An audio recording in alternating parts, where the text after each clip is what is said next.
আল্লাহ পাক রব্বুল আলামিন কোরআনুল কারীমের ভিতরে সূরাতুল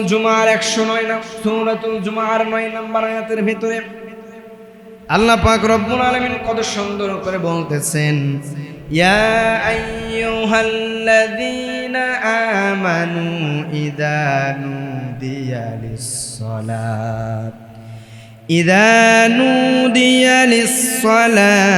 মিন ইয়াউমিল জুমআতি ফাসআউ ইলা যিকরিল্লাহ।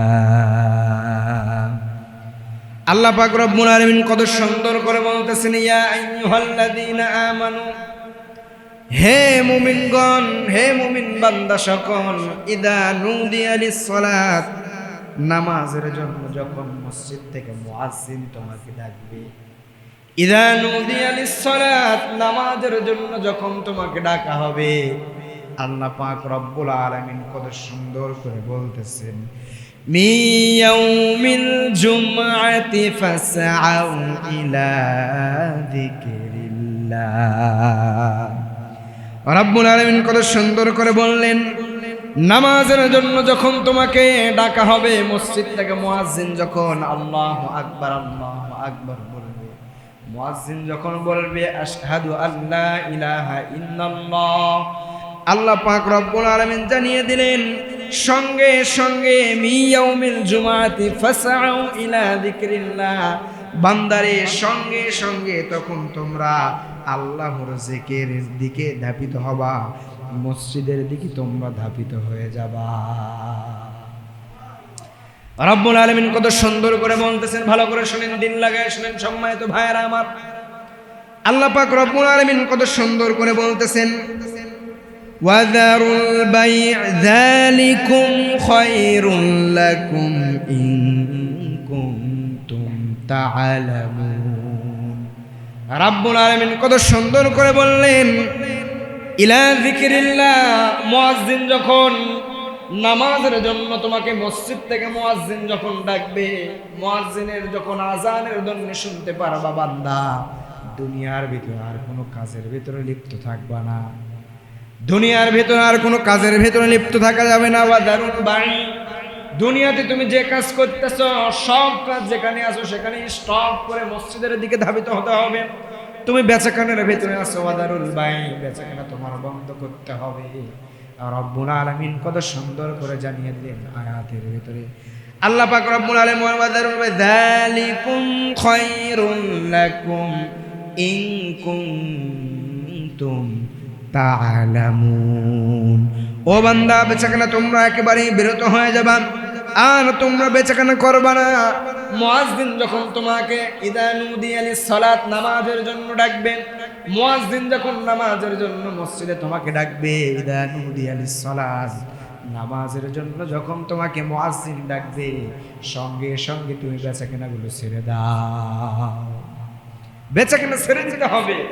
আপনি যে কাজ করতেছেন সে কাজ বন্ধ করতে হবে। বেচাকেনা ছেড়ে দিয়ে কাজগুলো বন্ধ করে আসতে হবে কোথায়? বলেন কোথায়? মসজিদে। সুবহানাল্লাহ। আল্লাহ তাআলা কোরআনের ভিতরে বলেছেন, তাহলে আমরা কেমন দামি মানুষ। কোরআনুল কারীমের ভিতরে আল্লাহ পাক রব্বুল আলামিন আমাদেরকে ডেকে ডেকে বলতেছেন, বান্দা, যখন মসজিদে আযান হয়ে যাবে, নুদিয়া লিস-সালাত, নামাজের জন্য যখন তোমাকে ডাকবে, দুনিয়ার সব কাজ তুমি ছেড়ে দাও, দিয়ে মসজিদের দিকে তুমি ধাবিত হও। সুবহানাল্লাহ। সম্মানিত ভাইয়েরা আমার, আল্লাহ পাক রব্বুল আলামিন বললেন, কেন তোমরা মসজিদের দিকে যাবা? মুয়াজ্জিন যখন আযান দেবে কেন তোমরা মসজিদের দিকে যাবা? রব্বুল আলামিন কত সুন্দর করে বলতেছেন, যালিকুম খায়রুল লাকুম ইন কুনতুম তা'লামুন, এই জন্যই তোমরা মসজিদের দিকে যাবা, দুনিয়ার কোনো কাজ আর উত্তম হবে না। মুয়াজ্জিন যখন তোমাকে ডাকবে, মসজিদের দিকে যাওয়াটাই তোমার সবচাইতে উত্তম হবে। আল্লাহ পাক রব্বুল আলামিন বললেন, মসজিদের দিকে যাওয়াটাই তোমাদের উত্তম হবে যদি তোমরা বুঝতে পারো। বান্দা, ও বান্দা, যদি তোমরা বুঝতে পারো আর তোমরা দেরি করবা না, সঙ্গে সঙ্গে তোমরা মসজিদের দিকে ধাবিত হয়ে যাবা। জুমার দিনে মসজিদে যত আগে আসবেন সওয়াব আছে না নাই? বলেন আছে না নাই? জুমার দিনে যখন সর্বপ্রথম যখন জুমার দিনে আপনি মসজিদের ভিতরে ঢুকবেন, রাসূল জানিয়ে দিলেন হাদিসের ভিতরে, আল্লাহ পাক রব্বুল আলামিনের প্রিয় হাবিব জনাবে মুহাম্মদুর রাসূলুল্লাহ সাল্লাল্লাহু আলাইহি ওয়াসাল্লাম কত সুন্দর করে জানিয়ে দিলেন, ও বান্দা, যখন মসজিদের দিকে তুমি সর্বপ্রথম যখন মসজিদে যাবা, একটা উট কুরবানি করলে যে সওয়াব হয় বান্দা, তোমার আমলনামায় এই সওয়াব আমি আল্লাহ পাক রব্বুল আলামিন লিপিবদ্ধ করায় দিব। জানিয়ে দিলেন রাসূলকে দিয়ে, বান্দারে যখন মসজিদে আজান হয়ে যাবে, আর দুনিয়ার কোনো কাজ করবা না, বেচাকেনা থেকে তুমি সমস্ত বেচাকেনা থেকে অফ হয়ে যাবা, বন্ধ হয়ে যাবা, বেচাকেনা গুলো ছেড়ে দেবা। ইদা নুদিয়া লিস সালাত, মুয়াজ্জিন যখন তোমাকে ডাকবে, বেচাকেনা গুলো ছেড়ে দিয়ে বান্দা তোমাদের উত্তম হবে, যালিকুম খায়রুল লাকুম, উত্তম কাজ হবে, তোমরা মসজিদের দিকে ধাবিত হয়ে যাবা। আজকে আজান হয়, দেখবেন জুমার ঠিক খুতবার 2-1 মিনিট বা 5 মিনিট আগে সবাই হাজির। যদি এমন করা হতো, একজন খতিব ইচ্ছা মতো আসবে, আমি ইচ্ছা মতো মসজিদে আসবো, আমার ইচ্ছা মতো আমি বয়ান শেষ করব, আমার ইচ্ছা মতো যদি আমি খুতবা দিই, চাকরি থাকবে? বলেন থাকবে? বলে হুজুর নির্দিষ্ট সময় কেন? নামাজের জন্য কেন সময় দিতে হবে? যে দিনটা সরকারি দিনে ঘোষণা করা হয়েছে, এই দিন তো ছুটি, সারা সপ্তাহে আপনি কাজকর্মের ভেতরে ব্যস্ত থাকেন, জুমার দিনে তো আপনার আর কোনো ব্যস্ততা নাই। সম্মানিত দিনে ভাইরা আমার, সামান্য দুনিয়ার মোহে পড়ে আমরা ব্যস্ত হয়ে যাই, সামান্য দুনিয়ার ভেতরে দুনিয়ার এই মোহে পড়ে আমরা ব্যস্ত হয়ে যাই, আখিরাতকে ভুলে যাই। রাব্বুল আলামিন কত সুন্দর করে জানিয়ে দিলেন, বান্দারে, যে আখিরাত তোমার চিরস্থায়ী জায়গা, ওই জায়গাটা তোমার ভোলা যাবে না। যে আখিরাত তোমার চিরস্থায়ী জায়গা, ওই জায়গাটা তোমার ভোলা যাবে না। দুনিয়াটা হইল ক্ষণস্থায়ী জিন্দেগি। এই দুনিয়ার মোহে পড়ে তুমি দুনিয়ার মোহে পড়ে আখিরাতকে ভোলা যাবে বান্দা, তা চলবে না। দুনিয়ার মোহে পড়ে আখিরাতকে ভোলা যাবে না। আখিরাতের মোহে পড়ে দুনিয়াকে তুমি যদি ভুলে যাও বান্দা, আমি রব ঘোষণা দিলাম, তুমি আমার একেবারে নিকটে হয়ে যাবা। আমি আপনি রবের নিকটবর্তী হয়ে যাব। দুনিয়াকে ভুলে যদি আখিরাতের চিন্তা সব সময়, চিন্তা কৌশল, এটা যদি সব সময় সর্ব অবস্থায় যদি আমরা করি, রব বলতেছেন বান্দা, তাহলে তুমি আমার নিকটবর্তী হয়ে যাবে। আল্লাহর যদি আমরা নিকটবর্তী হয়ে যাই, জান্নাতে যেতে আমাদের কেউ ঠেকাইতে পারবে? বলেন ঠেকাইতে পারবে? তাহলে আল্লাহর নিকটবর্তী হইতে গেলে, নৈকট্য লাভ করতে গেলে যেটা করার দরকার আমরা সেটা করব, কিন্তু আমরা সেটা করি না। ওই যে বললাম, যদি বলা হয় তো ফজরের নামাজ, যদি ফজরের সময় যদি কোনো মানুষ যদি নামাজ পড়ে, এটা তোমার গুনাহ হবে, তাহলে মানুষ কিন্তু ফজরের নামাজে দেখবেন মসজিদে জায়গা হতো না। রব্বুল আলামিন যদি বলতেন বান্দা মদ খাওয়া হালাল করে দিলাম, মানুষ কিন্তু মদ পান করতো না। রব যেহেতু হারাম করে দিয়েছেন, মানুষ হারামের দিকে বেশি ধাবিত হয়। এই জন্য রব্বুল আলামিন বলতেছেন, বান্দা, দুনিয়াতে আমি যেটা হারাম করেছি, ক্ষণস্থায়ী জীবনে আমি রব যেটা হারাম করে দিয়েছি, মৃত্যুর পরে চিরস্থায়ী জায়গা জান্নাত হবে, ওই জান্নাতের ভিতরে আমি তোর জন্য ওটা হালাল করে দিব। সম্মানিত দিন ভাইরা আমার, এই যে মহস্থান গতকাল চলে গেল, মহস্থানের শেষ বৈশাখীর মেলা, কত সুন্দর একজন আল্লাহর ওলি শুয়ে আছেন, শাবলকি রাহমাতুল্লাহি আলাইহি। একটু চিন্তা করে দেখেন, গতকালের অবস্থা চিন্তা করে দেখেন। আজকে নেট দুনিয়ার পিপায় পত্রিকায় ভাইরাল হয়ে গিয়েছে, মহস্থানে নাকি এই বছরের সবচাইতে বেশি গাঁজা বিক্রি হয়েছে। নাউজুবিল্লাহ কইবেন না? একজন আল্লাহর ওলি, আল্লাহর ওলিরা কখনো কবরের ভিতরে তারা কিন্তু কখনো মারা যায় না, জিন্দা থাকে, কিয়ামত পর্যন্ত তারা কিন্তু জিন্দা থাকবে। সম্মানিত দিন ভাইরা আমার, ভালো করে খেয়াল করবেন, শেষ বৈশাখের যে মেলা হলো, অথচ এত বড় একজন মাজার, এত বড় একজন আল্লাহর ওলি যেখানে শুয়ে আছেন, সেই জায়গায় যদি আজকে গাঞ্জার মদের আড্ডা যদি হয়, তাহলে চিন্তা করেন আগামী প্রজন্ম আমাদের মসজিদের ভেতরে যে এইগুলো হবে না, এর কোনো গ্যারান্টি আছে নাকি? বলেন আছে নাকি? ভালো করে খেয়াল করবেন সম্মানিত ভাইরা আমার, বোঝার বিষয় আছে। এত বড় একজন আল্লাহর ওলি শুয়ে আছেন, প্রত্যেক শুক্রবার এই যে জুমার দিন দেখবেন গান বাজতে বাজতে বাচ্চার মুখে, ছেলের মুখে, মেয়ের মুখে ভাত দেওয়ার নাম করে ভালো কাজের জন্য যেতে গান বাজনা নিয়ে গেলে ওই কাজ কিন্তু কখনো হালাল হবে না, কাজ কিন্তু সম্পূর্ণ হারাম হয়ে যাবে। এই বছরে নাকি দেখলাম পেপারে আজকের নিউজ, সর্বোচ্চ বেশি গাঁজা বিক্রি হয়েছে। নাউজুবিল্লাহ কইবেন না। আপনাদের বাড়ির কাছে তো হাঁটলেই 5 মিনিট পরে আপনার যেতে পারেন। চিন্তা করেন, সকাল থেকে গন্ধ বের হয়ে গিয়েছে, একটা জায়গা যেখানে আল্লাহর ওলিরা ঘুমায় আছে, সেই জায়গাটা মানুষ আজকে নাপাক করতেছে। আর আজকে আমরা চেতনাশীল মুসলমান ঘরের ভেতরে শুয়ে শুয়ে ঘুমাই। এটাই নাকি আমাদের মুসলমানদের পরিচয়? বলেন, এটাই মুসলমানদের পরিচয়?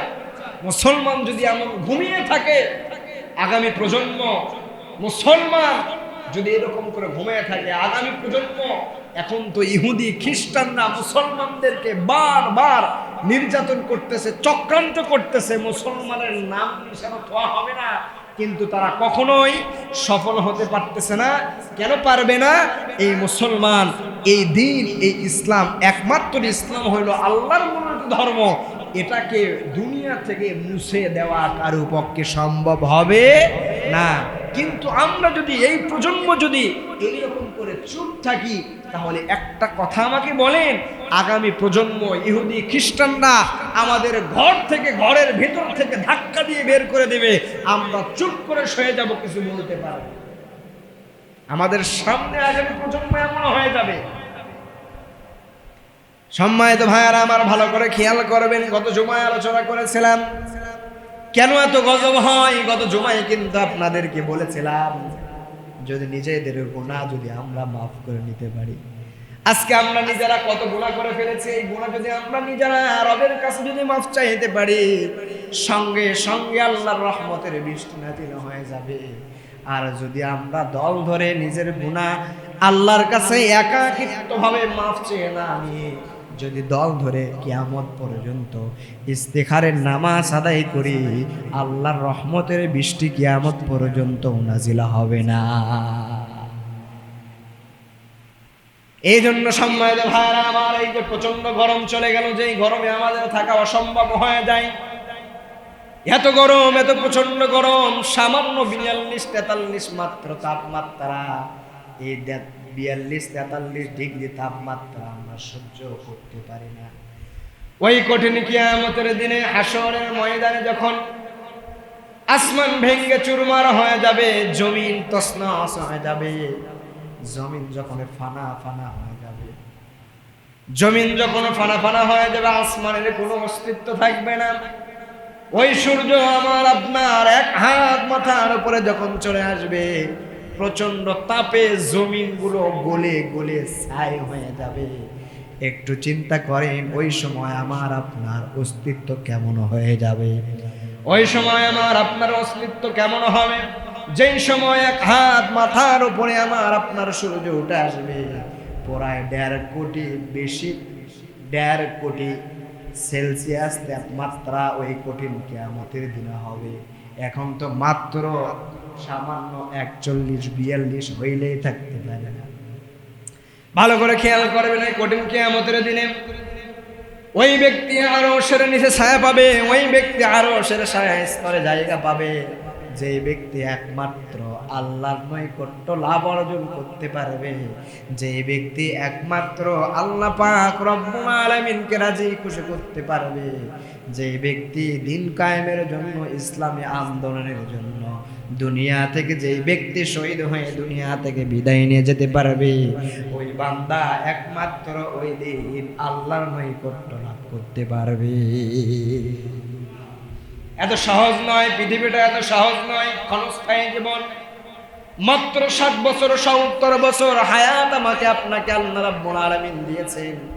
প্রায় 20-30 বছর হেলায় খেলায় দৌড়ায় চলে যায়, হেলায় খেলায় চলে যায়। 20 বছর 30 বছর হেলায় খেলায় চলে যায়।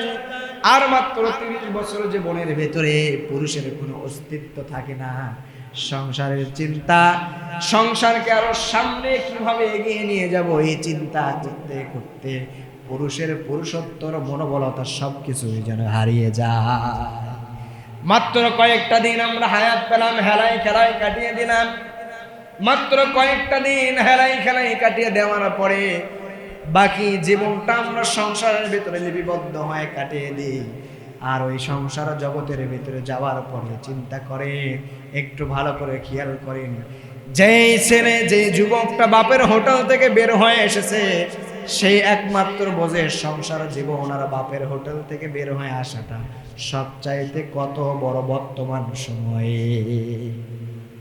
বিশেষ করে আপনি বাড়ির বড় ছেলে, আপনি কি বলেন, আপনি বাড়ির বড় ছেলে, আপনার কিডনি আছে কয়টা? বলেন কয়টা কিডনি আছে? 2টা। কিন্তু আপনি বাড়ির বড় ছেলে, আপনার 3টা বোন আছে, 2টা ছোট ছোট ভাই আছে। 2টা কিডনিও যদি পরিবারের জন্য আপনি বিক্রি করে দেন, তারপরেও পরিবারের লোক ভাববে এর পেটের ভিতরে মনে হয় আর একটা কিডনি আছে। ঠিক না ভাই? একটু মিলে দেখেন, বাস্তবতার সাথে একটু মিলান। পরিবারের যারা বড় ছেলে 2টা কিডনি যদি পরিবারের জন্য বিক্রি করে দেয়, তারপরে পরিবারের লোকজন ভাবে মনে হয় আরো একটা কিডনি আছে। এত সহজ নয়। বাপের হোটেলে থেকে দুনিয়াটা, এই বর্তমান সময়টা, এই পরিস্থিতিটা বোঝাটা খুব কঠিন। বাপের হোটেল থেকে যখন বের হয়ে আসবেন, দুনিয়াটা কত কঠিন এটা বোঝা যায়। যখন আপনি একা চলতে শিখবেন, একা আপনি দাঁড়াইতে পারবেন, হাঁটতে পারবেন, চলতে পারবেন, পরিবারের জন্য খাবার জোগাইতে পারবেন, তখন আপনি বুঝতে পারবেন পরিবারের জন্য খাবার জোগান দিতে গিয়ে নিজের আশা, ভরসা, আকাঙ্ক্ষা সবকিছু চুরমার করে দিতে হয়। এত সহজ নয়। পরিবারের বড় ছেলে হওয়া এত সহজ নয়। বড় ছেলের যোগ্যতা সে রাখে যে নিজের জীবনকে একেবারে চুরমার করে দেয়, সবকিছু বিসর্জন দিয়ে পরিবারের জন্য যদি সবকিছু ছেড়ে দেয়, ঢেলে দেয়, তাও পরিবারের লোকজন ভাবে যে আমার মনে হয় আর আরো কিছু আছে যেটা আমি চাইতেছি। সম্মানিত ভাইরা আমার, যখন বান্দার যখন গুনাহ হয়ে যাবে, বান্দা মানুষ, আল্লাহ পাক রব্বুল আলামিন জানিয়ে দিলেন, বান্দারে যখন তোমার গুনাহ বেশি হয়ে যাবে, যখন তোমার গুনাহ বেশি হয়ে যাবে, ওই গুনার সময় আমার রহমতের বৃষ্টি আর নাজিল হবে না। তখন তুমি আযাবের ভিতরে থাকবা। প্রচন্ড রোদের তাপ দিব, কখনো বা বিভিন্ন করোনা ভাইরাস দেব। এই যে করোনা ভাইরাস চলে গেল, আমরা কিন্তু অনেকেই বলেছি করোনা ভাইরাস বলতে কিছুই নাই, এটা আমরা সবাই স্বীকার করলেও বাংলাদেশের একজন আলেম, নাম তার ইব্রাহিম, চেনেন নাকি? হাদিস বিশারদ সবচাইতে বড় একজন, বাংলাদেশের সবচাইতে বড় একজন আলেম, দীর্ঘদিন কারাগারের ভিতর থেকে জালিমরা বাংলাদেশেও তাকে থাকতে দেয় নাই, বাংলাদেশে তাকে থাকতে দেয় নাই, বাংলাদেশ থেকে তাড়িয়ে দিয়েছে বিভিন্ন দেশে। উনি বলেছিলেন বাংলাদেশের যে করোনার যে টিকা দেওয়া হইতেছে, এই যে করোনার এই যে টিকা দেওয়া হইতেছে, এই টিকাগুলো দিলে পরবর্তী সমস্যা হবে, বিভিন্ন রোগ বালায়ের ভেতরে থাকতে হবে। তখন বাংলাদেশের কিছু টাকলা বৈজ্ঞানিক বলেছিল হুজুরদের বুদ্ধি নাকি পৌঁছে গেছে। আজকে যারা করোনার বিভিন্ন ফাইজা, বিভিন্ন টিকা দিয়েছেন, বিভিন্ন শরীরের ভেতরে রোগ বানায়, কারোবা চুলকানি, কারোবা দাও খাউজানি, বিভিন্ন সমস্যার ভেতরে দেখা দিতেছে। আপনারা ভালো করে খেয়াল করেন, যারা একেবারে 3টা ডোজ কমপ্লিট করেছে, এত টাকা দেশের ঘাটতি হয়ে গেল, এত টাকা দেশের ঘাটতি হয়ে গেল, প্রত্যেকটা মানুষকে কমপক্ষে 3টা করে ডোজ দিল, এত টাকা সম্পদ নষ্ট করল, তারপরেও এই প্রজন্ম এসে সেই টিকার কারণে আজকে মানুষদের বিভিন্ন রোগ বালাই দেখা দিতেছে। রাসূল বলে গিয়েছেন, যখন কিয়ামত যখন তোমাদের সামনে চলে আসবে, কেমন করে তোমরা বুঝতে পারবা জানো না কিরে বান্দা? আমার নবী বলে গিয়েছেন, যখন কিয়ামত যখন সামনে আসবে, তোমরা বুঝতে পারবা, এইভাবে বুঝতে পারবা আল্লাহ পাক রব্বুল আলামিন বিভিন্ন রকম তোমাদেরকে গজব দেবে, বিভিন্ন ভাইরাসে মানুষগুলো মারা যাবে। বলেছেন রাসূলুল্লাহ সাল্লাল্লাহু আলাইহি ওয়াসাল্লাম, বিভিন্ন ভাইরাস আসবে, প্রচন্ড রোদের তাপ হবে, মানুষ থাকতে পারবে না, মানুষগুলো দালান কোঠা নিয়ে ব্যস্ত হয়ে যাবে, মানুষগুলো সামান্য কথার জন্য মসজিদগুলো ভাগাভাগি করে নিয়ে নেওয়া হবে। সামান্য একটা টিকা দিয়েছেন, যে টিকার ভয় কারণ গজব দিয়েছেন আল্লাহ। আপনি যতই ওষুধ খান, রব্বুল আলামিন বলতেছেন বান্দা রোগ দিয়েছে আমি, শিফা দান করব আমি, বান্দা তুমি যদি আমার উপরে ভরসা না করে দুনিয়ার মানুষদের উপরে ভরসা করো আর যদি ভয় করো বান্দা, তাহলে তুমি কিন্তু বিভিন্ন আযাবে গজবে দুনিয়া থেকে ধ্বংস হয়ে যাবে। টিকা না দিলে না, আমি একটা দিয়েছিলাম সর্বপ্রথম, একটা আমি নিজে দিয়েছিলাম, কিন্তু 3টা ডোজ কমপ্লিট করি নাই। ওই সময় আমি পাসপোর্ট করব, আমাকে বলে আপনি করোনার টিকা কমপ্লিট করে তারপরে আপনি কি করেন, পাসপোর্ট করতে আসেন, দেবে না। চিন্তা করেন আজকে যারা কমপ্লিট করেছে তাদের অবস্থা কিরকম, খোঁজ নিয়ে দেখেন। আমার কয়েকজন বন্ধুরা পলিটেকনিকে পড়ে, তারা কয়েকদিন থেকে, দীর্ঘ কয়েক মাস থেকে এই রোগে আক্রান্ত ভুগতেছে। 2-3 জন যারাই কমপ্লিট করেছে তাদের বিভিন্ন চুলকানি, খালজানি, বারবার বিভিন্ন ওষুধ, ডক্টরের কাছে আরো বিভিন্ন ট্রিটমেন্ট নিতেছেন, তারপরেও ভালো হইতেছেন। আজকে বাংলাদেশে এত আযাব গজব কেন?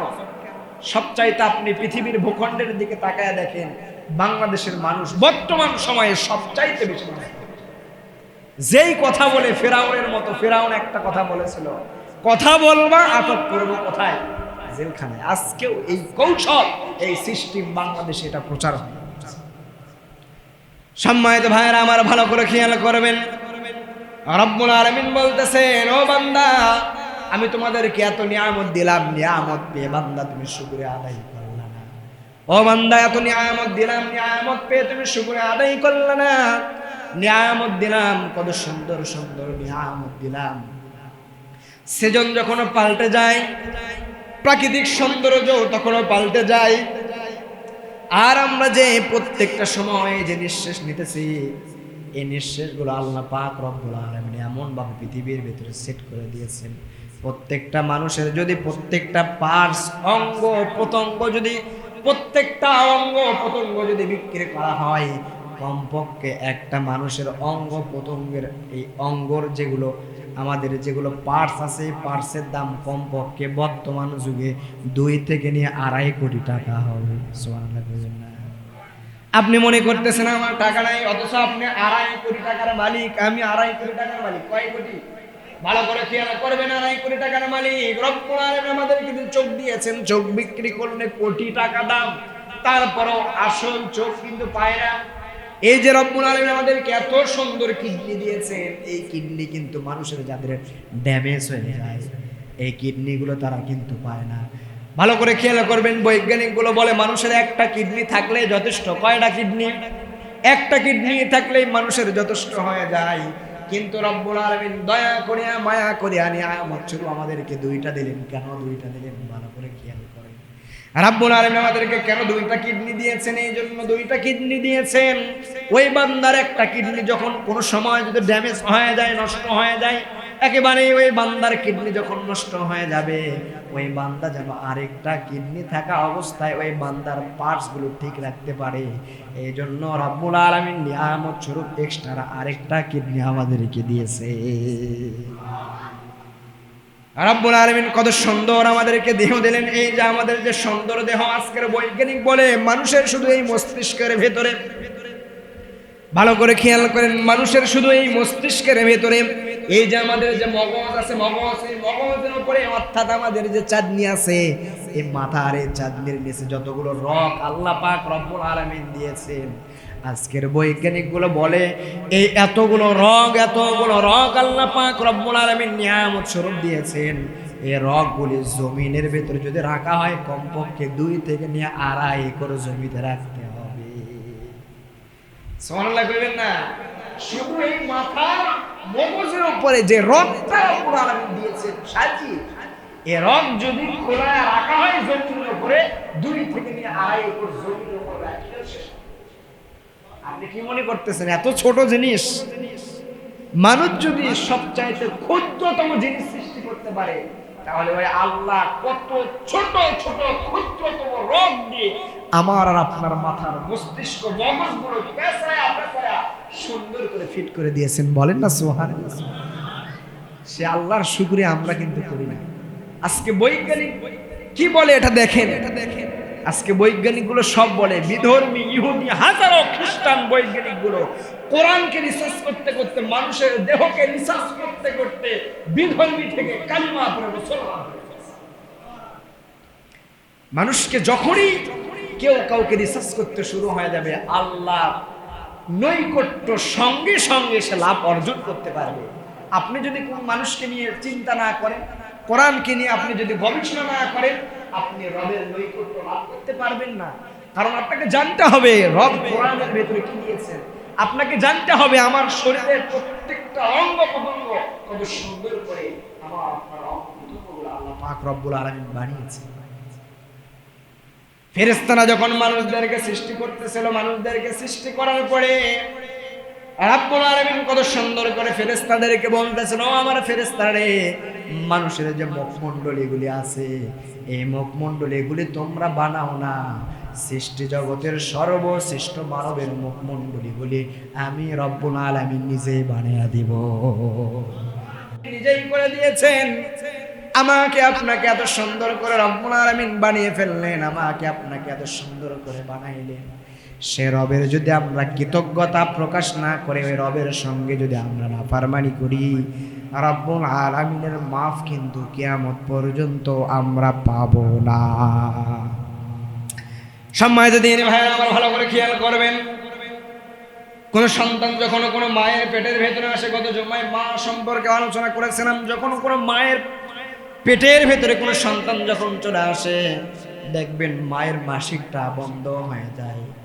মায়ের যে মাসিকের যে রাস্তা আছে, নারী এই যে মাসিকের যে রাস্তা আছে, এই রাস্তার এই মাসিকের যে নারী আছে, নারীর সঙ্গে সন্তানের নারী ফিট করে দেয়, যাতে করে সন্তান যা যা খেতে মন চায় এইগুলো তিনি কিন্তু খেতে পারে। মায়ের একবারে মাসিক বন্ধ করে দেয়, নাপাক রক্তগুলো বন্ধ করে দেয়, নারী নিয়ে গিয়ে সন্তানের নারীর সঙ্গে ফুটো একেবারে একসঙ্গে অ্যাডজাস্ট করে দেয়। কেন অ্যাডজাস্ট করে দেয়? এই জন্য রব্বুল আলামিন অ্যাডজাস্ট করে দেয় যাতে করে সন্তানের যতগুলো চাহিদা আছে রব্বুল আলামিন ওই সন্তানের চাহিদাগুলো পেটের ভিতরে সব চাহিদাগুলো পূর্ণ করেছে। সম্মানিত ভাইয়ার আমার, গত কিছুদিন আগে আমি যখন মাহফিলে যাই, ঢাকা থেকে যখন বাস থেকে যখন রওনা করলাম, হঠাৎ দেখি একজন বাবা, বৃদ্ধা একজন মানুষ, বাবার বয়সে হবে, বৃদ্ধা মানুষ, দেখি ইংরেজিতে মানুষদের কাছে সাহায্য চাইতেছে। ইংরেজি ভাষা বলে, কি ভাষা বলে?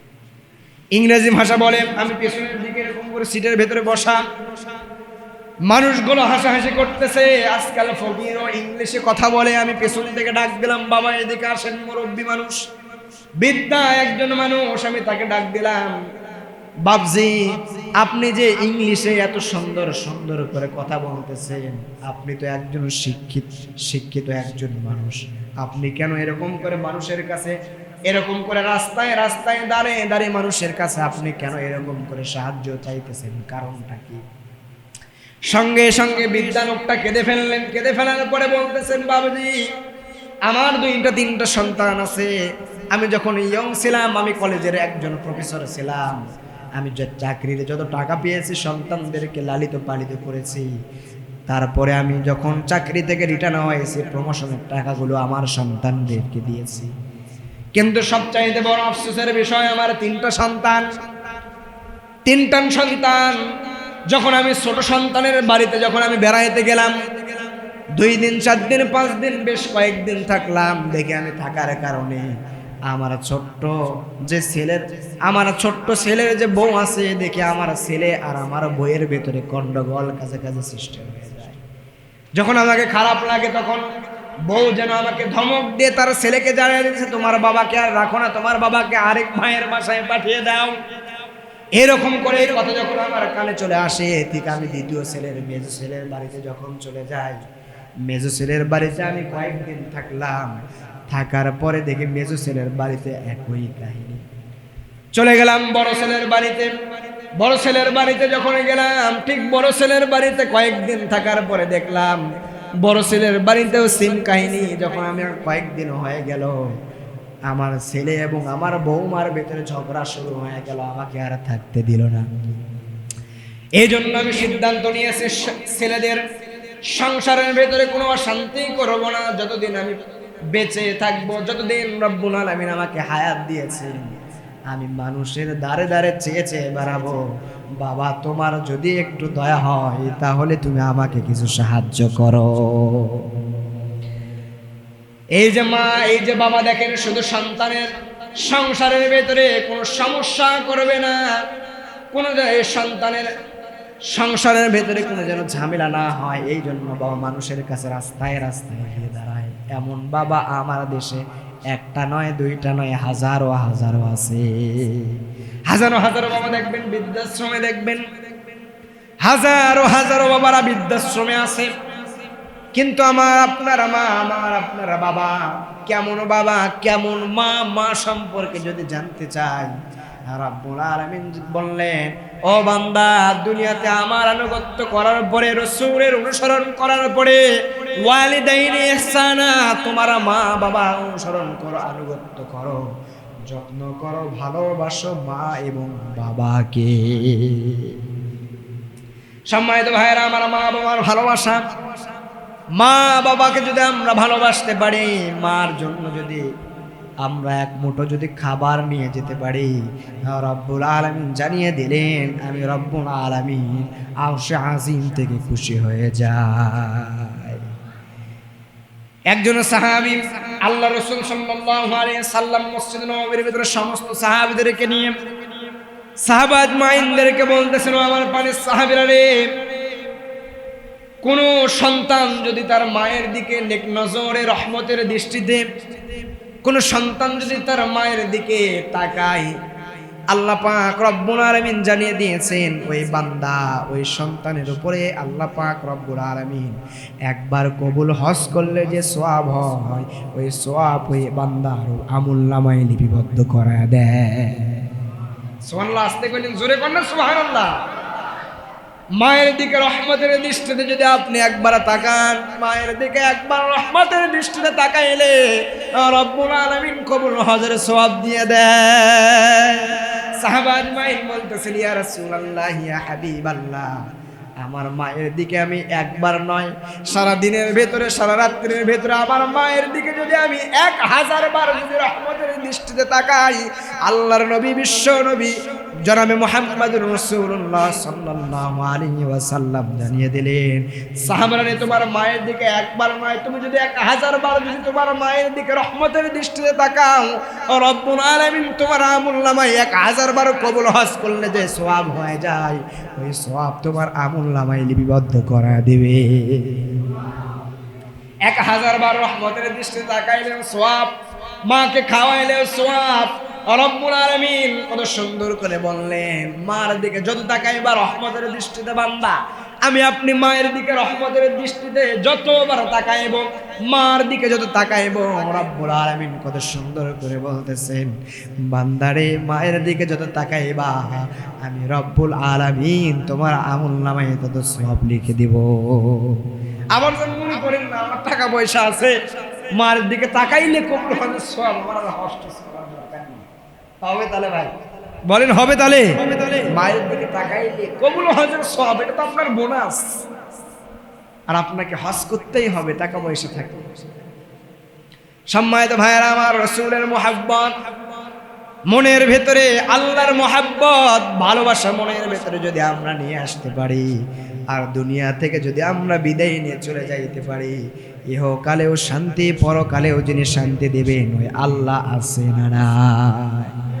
জুরাইজ রাহমাতুল্লাহি আলাইহি মার একজন বড় ভক্ত ছিল, নামাজের ভেতরে দাঁড়িয়ে গেলেন, মা দরজায় আসলেন, করা নাড়তেছে, বারবার মা দরজার এরকম করে করা নাড়ে, কিন্তু বেচারা জুরাইজ রাহমাতুল্লাহি আলাইহি নামাজের ভেতরে দাঁড়িয়ে গিয়েছেন। নামাজের ভেতরে যখন দাঁড়িয়ে গিয়েছেন, মাটা বারবার ঠক ঠক করে দরজাতে নক করতেছে। বারবার মা যখন দরজাতে নক করে, সন্তান চিন্তা করতেছে, আমি নামাজে দাঁড়িয়ে গিয়েছি, নামাজ ছেড়ে দেওয়া যাবে না। জুরাইজ রাহমাতুল্লাহি আলাইহির আম্মা বারবার নক করে বলতেছে, ও আমার সন্তান জুরাইজ, আমি মা তোকে দুইটা কথা বলে চলে যাব, একটু শোন। কিন্তু জুরাইজ নামাজের ভেতরে ছিলেন, জুরাইজ রাহমাতুল্লাহি আলাইহি নামাজের ভেতরে ছিলেন, মায়ের কথা শুনলেন না, মা গর্দোয়াদে চলে গেলেন। আমার সন্তান যেদিন দুনিয়া থেকে বিদায় নিয়ে চলে যাবে, আমার সন্তান যেন প্রতিটা মহিলার মুখ দেখে, চেহারা দেখে আমার সন্তান যেন দুনিয়া থেকে বিদায় নিয়ে চলে যায়, এমন গর্দিয়াতে যখন মা চলে গেলেন, জুরাইজ রাহমাতুল্লাহি আলাইহি নামাজের ভেতরে ছিলেন। ভালো করে খেয়াল করেন, নামাজ যখন শেষ হয়ে গেল, দরজাতে ফিরে আসলেন, দেখে মা নাই। জুরাইজ রাহমাতুল্লাহি আলাইহি আর কিছু মনে করলেন না, যে আমার মা আমাকে বিশেষ কারণে ডাকতেছে কি ডাকেন নাই। জুরাইজ রাহমাতুল্লাহি আলাইহি আবার নামাজের ভেতরে দাঁড়িয়ে গেলেন। জুরাইজ রাহমাতুল্লাহি আলাইহি এক জায়গায় খানকা ছিল, ইবাদত করতেন। তার পাশে একজন রাখালের ইবাদত, তার পাশে একজন রাখাল ছিল। ওই রাখালের কাছে দীর্ঘদিন থেকে একটা মহিলা মেলামেশা করত, মেলামেশা করার জন্য আসতো। কিছুদিন পরে ওই মহিলার গর্ভে একটা সন্তান চলে আসলো। ওই মহিলার গর্ভে যখন কোনো সন্তান, ওই মহিলার গর্ভে সন্তান চলে আসলো। কোনো মহিলার গর্ভে বিবাহের আগে যদি সন্তান চলে আসে তাহলে এটা সবচাইতে সমাজের ভিতর মহিলার মুখ দেখানো বড় খারাপ, লজ্জিত একটা বিষয়।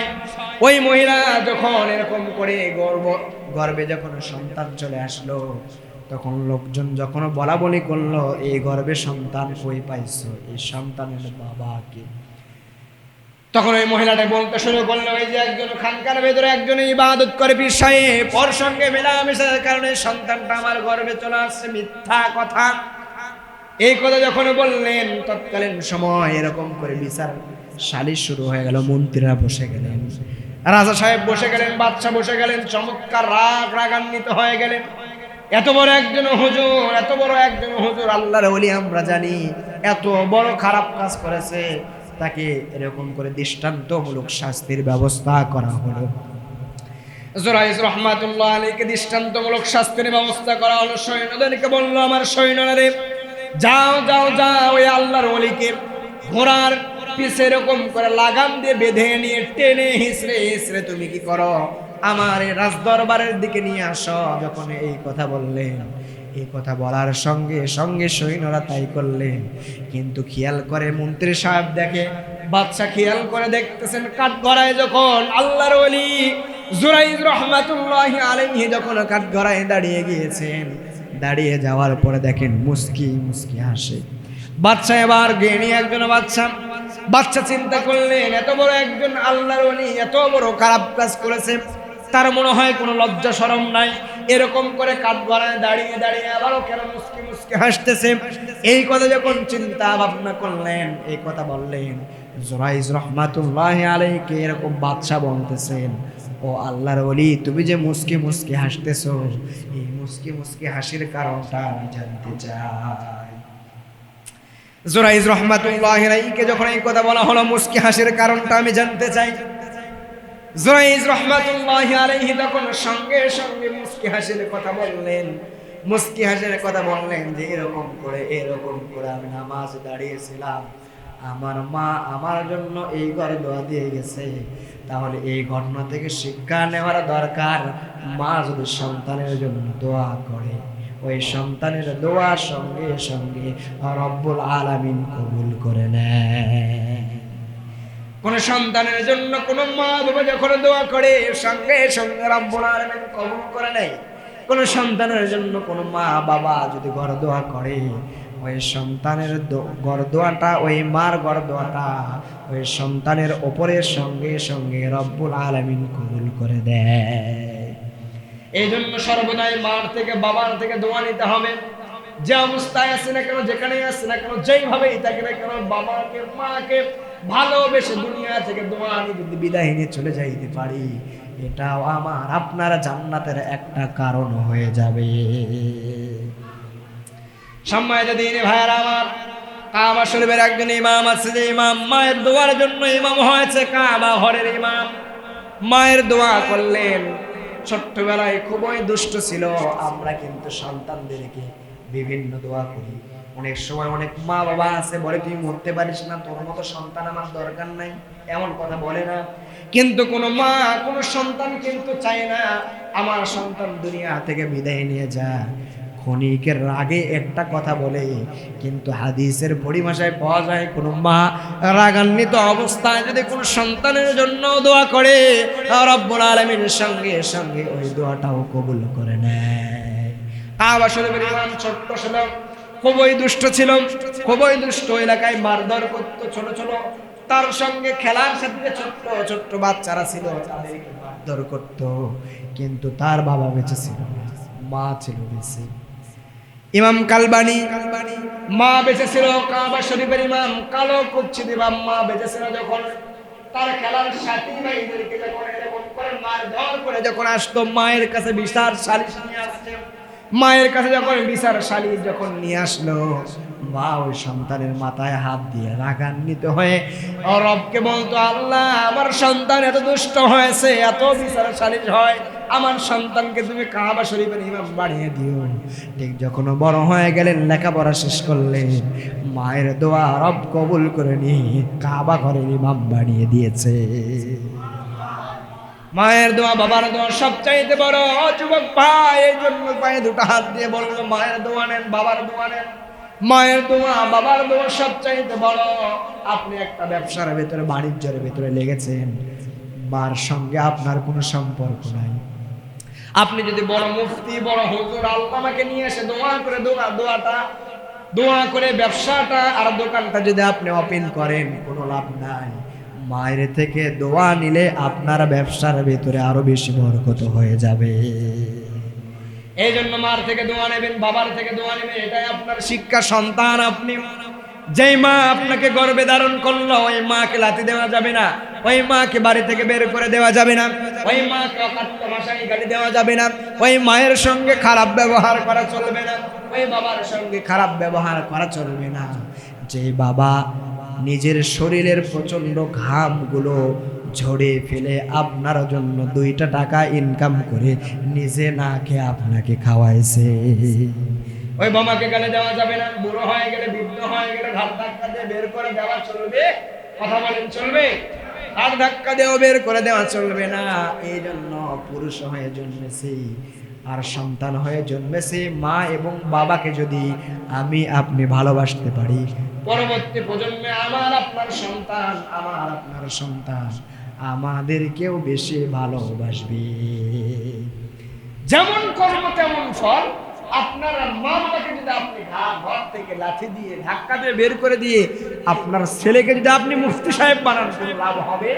সে জামানায় আপনার কপালে উঠাইছে কি জুটবে? মনে করছেন বাবাকে মাকে ঘর থেকে লাথি দিয়ে বের করে দিয়ে বউ নিয়ে খুব আরাম করে মজা করে খাইবেন। যখন আপনি বৃদ্ধ হয়ে যাবেন, আপনার সন্তান যদি বড় মুফতি হয়, আপনাকে বউয়ের কথা শুনে বা কিছু একটা দোষে ঘাড় ধাক্কা দিয়ে বের করে দেবে। এটা আপনারা দৃষ্টান্তমূলক শাস্তি। এর জন্য নিজেদের গুনাহ আমাদের বেশি, এই গুনাহগুলো আমাদের সর্ব অবস্থায় আমরা যদি গুনাহ ঝরে নিয়ে কবরে যেতে পারি, লাভ আছে না নাই? বলেন, লাভ আছে না নাই? ওই যে বললাম, বাপের হোটেলে খাই ভাই। কার হোটেলে খাই? ভালো করে খেয়াল করেন যুবক ভাইয়েরা, বাপের হোটেলে খাই, কিন্তু পুরুষত্ব এটা আমরা বুঝি না। আমি তো মনে করি সে যে পুরুষ মানুষ, ওই সময় সে বুঝতে পারে যখন বাপের হোটেল থেকে সে বের হয়ে আসে। কখন আসে? 20 বছর 30 বছর আমার আপনার তো হেলায় খেলায় দোলাই কাটিয়ে যায়, বুঝতে পারে না। বাপের হোটেলে খায়, যা চাইতেছি বাবা আপনার হাজতগুলো পূর্ণ করতেছেন, নিজের ইচ্ছা আকাঙ্ক্ষাগুলো বিক্রি করে দেয়, তুচ্ছ হয়ে যায়, নিজের কোনো আশা আকাঙ্ক্ষা থাকে না। যখন আপনি নিজের পায়ে দাঁড়াইতে শিখবেন, তখন আপনার নিজের জন্য আপনাকে আর কিছু করতে মন চাইবে না, কিছু খেতে মন চাবে না। কিছু খেলে মনে হবে, আহারে আমার সন্তানকে যদি নিয়ে এটা খাইতাম, তখন ওই জিনিসটা আপনি খাবেন না, সন্তানের জন্য আপনি নিয়ে আসবেন। যখন আপনি ঠিক নিজের পায়ে দাঁড়াইতে শিখবেন, হাঁটতে শিখবেন, চলতে শিখবেন, বিবাহ সাথে হয়ে যাবে, তখন নিজেকে একা একা খেতে মন চাবে না, মন চাইবে আহারে এই জিনিসটা যদি আমার বিবিকে নিয়ে, আমার সন্তানকে নিয়ে, আমার মাকে নিয়ে, আমার বাবাকে নিয়ে যদি খাইতাম। দেখবেন অনেক সময় বাড়িতে নিয়ে আসে অনেক খাবার দেখবেন বাড়িতে নিয়ে আসে, তাদের ভিতরে বন্টন করে দিয়ে শেষ হয়ে যায়। এখন মা আর বিবি, অন্তত 2 জন, মা বিবি আর বাবা বলে, তুই খাইছো? অনেক সময় দেখবেন অনেক সন্তানরা বলে যে হ্যাঁ বাবা আমি বাইরে থেকে খেয়ে এসেছি, আপনারা খান, কিন্তু খোঁজ নিয়ে কোনো বাবা কোনো মা দেখে না, ওই সন্তান কিন্তু খায় না। সুবহানাল্লাহ কইবেন না? এরকম ভালোবাসার সন্তান যদি হয়, আমার মনে হয় ওই মা ওই বাবার কিয়ামত পর্যন্ত কেন এক সংসারের ভেতরে থাকে, তারপরে কোনো কাছাকাছি গন্ডগোল মারামারি এটা হবে। এই জন্য ভাই, দুনিয়া থেকে বিদায় নিয়ে চলে যাইতে হবে। শেষ জামানা আমাদের কাছে চলে এসেছে। ইমাম মাহাদির কখন জানি আগমন আমাদের মাঝে হয়ে যায়, কখন জানি দাজ্জালের আবির্ভাব হয়ে যায়, এটা আমাদের জানা নাই। শেষ জামানায় এসেছে যুবক ভাইয়েরা, সামান্য দুনিয়ার মোহে পড়ে, সামান্য একটা নারীর মোহে পড়ে। তুমি দেখতেছো একজন নারী বলতেছে, যুবক নারী বলে একজন প্রেমিকা প্রেমিককে বলতেছে তোমার দাঁড়িয়ে রেখে ভালো লাগতেছে না, তুমি নবীর এই সুন্নতকে, নবী বলতেছেন যে আমার সুন্নতে দাড়িকে এরকম করে ছাকলো, সে যেন আমার কলিজায় খুর মারলো। এমন বড় একটা অপরাধ, যে অপরাধের কথা বলা হয়েছে, দাড়ি কাটলে নবীর কলিজায় খুর মারার কথা। আর ভাই দাড়ি রাখলে কি কোনো সমস্যা? আজকের বৈজ্ঞানিক গুলো বলে যদি মানুষ দাড়ি সেভ করে আর যৌবনের চাহিদা কমে যায়, আর যদি দাড়ি না কাটে তাহলে যৌবনের যেমন চাহিদা তেমন থাকে। সুবহানাল্লাহ বলবেন না?